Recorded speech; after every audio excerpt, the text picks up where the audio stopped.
My name is Katie Bruff, and I will be talking about the death penalty and mental health. Capital punishment, or the death penalty, has been and always will be one of the most controversial topics in history, even more so when it expounds on mental health and what happens when they are chosen to be executed. So my first three topics will be, first, describing and defining mental health and the death penalty. Second, the history of the death penalty and how it affects mental health. And third, the laws. As I said before, I'd like to start by defining the death penalty and mental health. Merriam-Webster Dictionary states that the death penalty is death as a punishment given by a court of law for very serious crimes. Mental health affects a wide range of mental health disorders, conditions that affect your mood, your thoughts, and your behavior.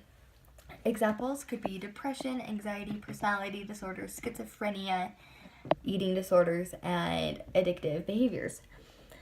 The Mayo Clinic stated that mental health becomes an illness when ongoing signs and symptoms cause frequent stress and inability to function. In the beginning, death sentences were carried out by such means as crucifixion, drowning, beating to death, burning alive, and impalement.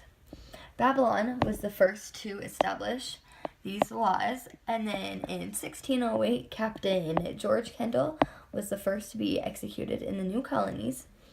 In the 1700s, the U.S. abolitionist movement began, and then in the 1800s, many states reduced capital crimes. In the 1900s, 9 states abolished death penalty the death penalty for all crimes. The United Nations Assembly adopted the Universal Declaration of Human Rights, proclaiming a right to life. The defendant's state of mind is often an issue in these death penalty cases. 3 ways that you can tell if a defendant is suitable for trial is the culpability for the crime, the ability to assist counsel, and understanding the connection between the crime and the punishment imposed. I have 2 examples to show you. First is the Ford versus Wainwright in 1986, and it states that the court held that it was unconstitutional to execute someone who was incompetent at the time of his execution. In a famous concurring opinion, Justice Lewis Powell laid out the test for prohibiting the execution of a person who has been incompetent. Justice Powell stated that the 8th Amendment forbids the execution only of those who are unaware of the punishment they are about to suffer or why they are to suffer it.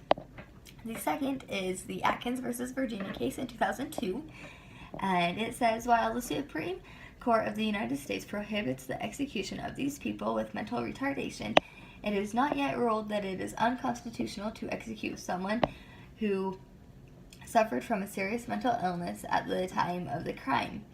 The court has, however, stated that it is unconstitutional to execute someone who is incompetent at the time of his or her execution. This brings me to my final topic, which is there are no laws against executing the mentally ill.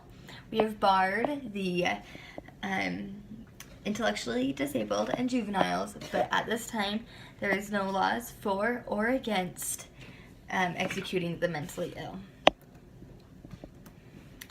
Now that we know the definitions, the history, and the laws, I'd like to wrap up by saying that death penalty has been one of the most controversial topics in human history. This continues to be the case when it comes to mentally ill on death row. Thank you.